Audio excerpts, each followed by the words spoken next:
Hey, folks, welcome to the 9 o'clock live.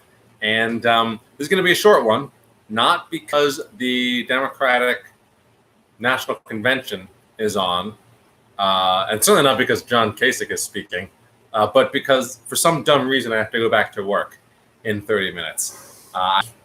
What a nuisance. Not that I'm particularly interested in watching the Democratic National Convention anyway, because all that pomp and pageantry doesn't really mean much to me of political leaders particularly appealing. And yeah, it's a party, and yeah, it's kind of interesting to be there, and you kind of do feel like maybe you're a part of history a little bit just watching it happen, but it's not quite as fun as being a part of history, organizing to change the course of who governs the greatest and most powerful country on earth, which is the fantastic responsibility of each and every one of us, spelled out in the Constitution because of a little thing called self-governance, the ideal on which this nation was founded. So if you're interested in watching the DNC, or the Democratic National Convention, Dorian has conveniently posted a link down in the bottom. And as mentioned, I'm probably going to have to catch it after it's over or just watch the highlights because I have to go back to work in 20 minutes now. But c'est la vie. That being said, what's happening at the convention? Let's do a little rundown. It's basically just a bunch of speeches. So there is business that happens at the convention, but you're not watching it tonight. It was, in fact, live streamed by the party, which is good stuff. Oh, Dorian will be monitoring the chat. Is the DNC thing or here? Anyway, the business that happens at the DNC was actually available to be viewed, but it all happens during the day with delegates who, for the most part, as far as I could hear, were pretty unhappy with the situation because they didn't have a huge opportunity to be heard. Now, thousands of delegates, there's about 4,000 delegates, and most of them, of course, are pledged to Joe Biden. And those who are Sanders delegates who are hoping to push for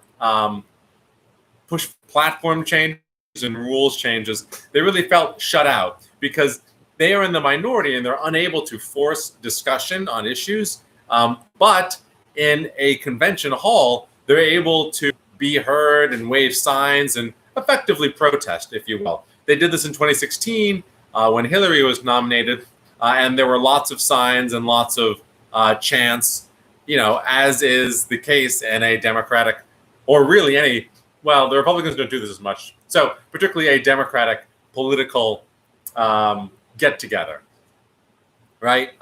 All the activists come out and make themselves heard.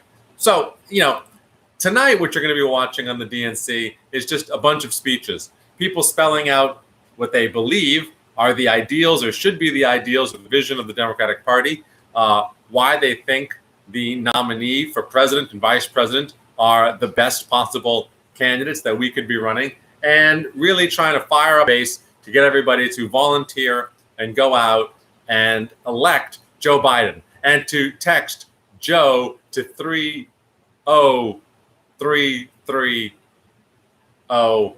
something like that. I don't know. Whatever he said during the primary debates. But that being said, it's just a bunch of pageantry. And at the end, there'll be a whole butt ton of balloons that fall. I don't think that's tonight. That's tomorrow night or something. But either way, if you like political speeches and that's what gets you going, by all means, tune in tonight. There will be some special guests like John Kasich, who is, as you might remember, a Republican. But in theory, the entire country is supposed to be coming together to defeat Donald Trump. Now, I don't know if it's actually going to happen, but there seems to be a good sense that at least the Republican establishment, which has been totally cast aside by Trump and the now incredibly radical Republican Party, will be joining hands with Democrats because they have no power anymore. I guess that's probably the bottom line. So the last thing I want to say and go over is simply a little advice on voting this year, because there's been a few suggestions making the rounds, and I just want to say the things which are true so that people understand how to best vote if you don't want to go to the polls. And I'll be repeating this over and over again, I imagine, over the next couple of weeks. If you are worried about the slowdown in the USPS, as you should be, and we all should be, but you don't want to go vote in person, you can still get your mail-in ballot and deliver it yourself without having to go to the post office or without having to rely on mail delivery. Just like you could deliver a postcard to your friend, you don't have to use the mail to get a piece of paper from one place to the other. So here's how it works. First and foremost, if you are required to request a ballot, do so as soon as possible, because the Board of Elections will need to mail it to you. Now, if you know where your Board of Elections is, or your election supervisor, which you can Google for your state, Board of Elections for, really it's your county. Usually the county runs the elections. In a pinch, if that's not working for you, find your states. There are some states that have Secretary of States. One of those two entities is going to be in charge of running your local elections.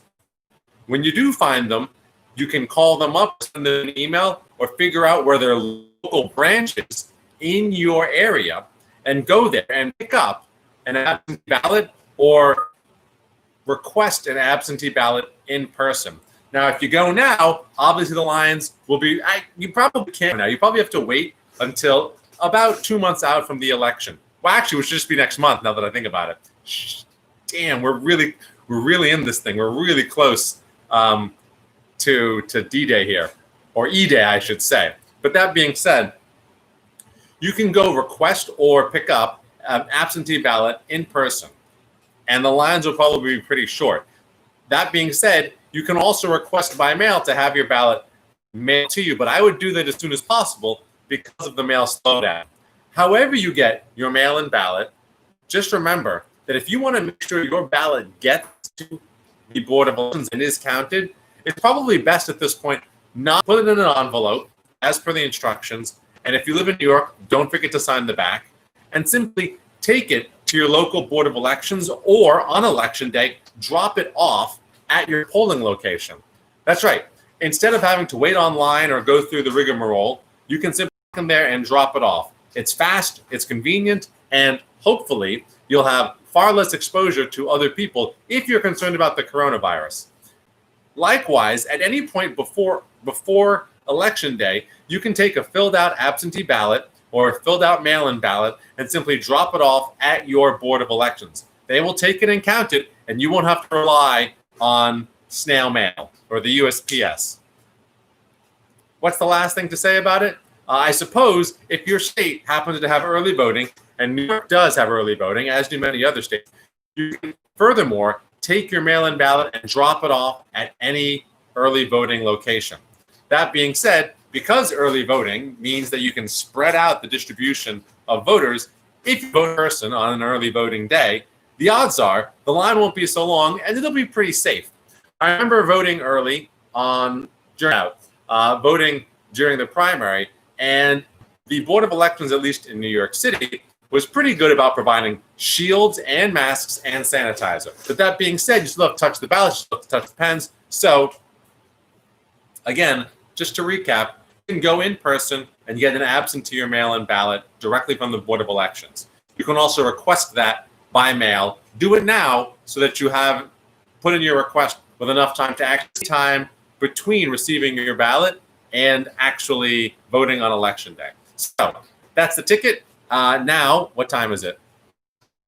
Oh, I basically have to go, unfortunately. So I will catch you all tomorrow at 9 p.m. And if you're going to go watch the pair up in the chat, thanks to Dorian. All right. Thanks, everybody, who tuned in today. I'll see you all tomorrow at 9 p.m.